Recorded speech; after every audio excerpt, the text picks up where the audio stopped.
mga kamukbang. For today's video ay magkukuking ang person ng ginataang alimasag with kalabasa. So this the ingredient we are using. We are not using oil, hearty ang person, just coconut oil and water. We are using rice cooker because we don't have things in our accommodation. Actually, bawal magluto pero dahil pasaway kami, ayan, linagay na yung kalabasa. Pag uminit na, lalagyan na yung kalabasa, tapos lalagyan ng salt, paminta, anything gusto nang ilagay, basta masarap. Mix lang, tapos pag mainit na, ilagay na yung crab alimasag. Ayun, daming yan, sarap yan guys.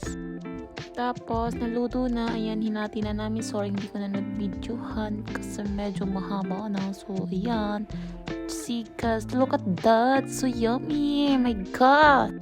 For sure mapaparami na naman ako ng rice nito. And then linagyan na ng dahon na green, di ko alam ano yan, basta masarap. So parang kangkong, I don't know, spinach. So yan na guys ang finished product ko. No, taob ang kaldero namin yan. Yun lang guys, see you for another video.